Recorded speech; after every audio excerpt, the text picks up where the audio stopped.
Bonjour peuple de l'ombre. Frères et sœurs anonymes. Ici Itats, défenseur de la vérité. Pour une vidéo très spéciale qui a pour but de révéler des informations censurées, cachées ou encore décrédibilisées par un lavage de cerveau médiatique et d'autres moyens immoraux, basés sur le contrôle de l'information, pour saturer les zones de mensonges. Sachez que toutes les informations ici présentes sont vérifiables et utiles pour le combat visant la vérité. Mais avant tout, commençons par parler du contrôle du peuple. Le gouvernement nous ment depuis fort longtemps, menti sur leurs moyens de contrôle, pour vous rendre esclave d'un système trop complexe pour être compris. Micropuces, parasites, médiatico-politiques, religieux et monétaires. Depuis notre tendre enfance, le gouvernement fait en sorte de vous formater à leur façon, pour intégrer un système bien caché du grand public. Vous ne vous êtes jamais posé la question: qui nous surveille? Qui me regarde? Qui m'écoute? Suis-je à la merci du gouvernement? Ou suis-je totalement anonyme? En vérité, nous sommes tous un esclave du système, qui ont un contrôle absolu sur tout ce qui nous entoure. Absolument tout.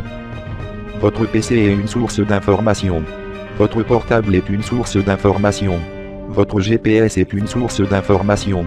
Votre montre digitale est une source d'information. Tout est relié à un serveur.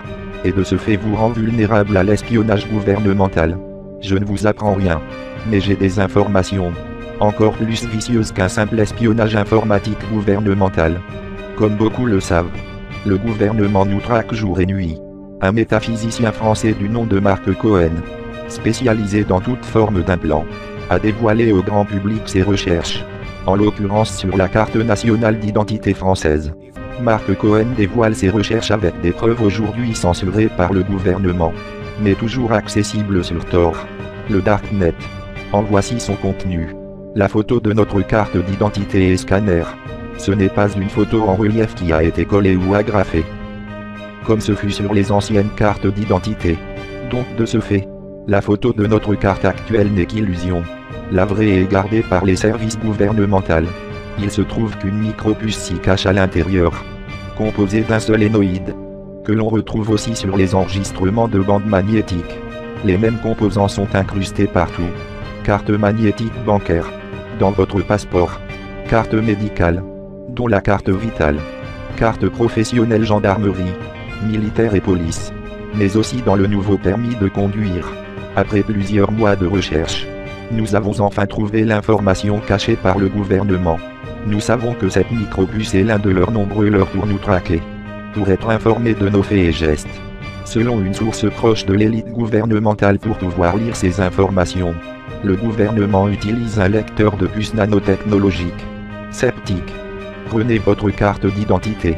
Au niveau de la gorge sur la photo à l'arrière de la carte, la micropuce de forme circulaire est visible. Mettez votre carte à la lumière pour l'apercevoir. La micropuce est auto-alimentée d'une nanobatterie. Toujours sceptique.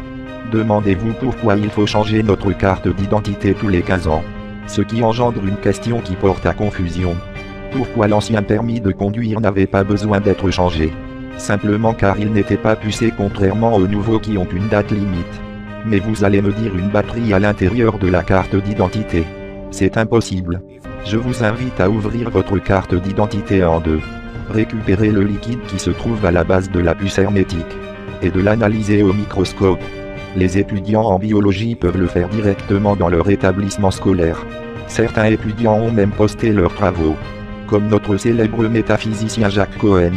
La carte d'identité est composée d'une batterie au plomb. Une batterie au plomb est un ensemble d'accumulateurs au plomb acide sulfurique raccordés en série, afin d'obtenir la tension désirée et réunis dans un même boîtier.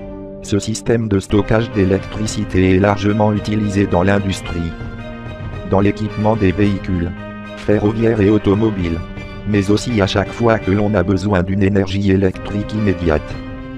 Disponible dans les avions, satellites et cartes magnétiques.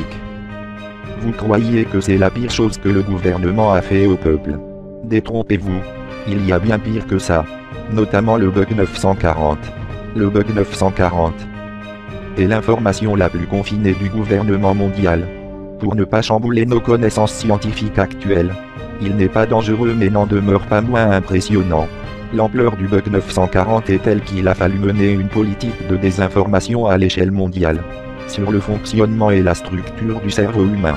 Une surveillance mondiale est opérée pour éviter la moindre fuite de toute information à son sujet. C'est pour cela que j'ai moi-même modifié le nom exact de cette information. Toute information partagée à son sujet sur Internet est immédiatement supprimée, et son auteur neutralisé.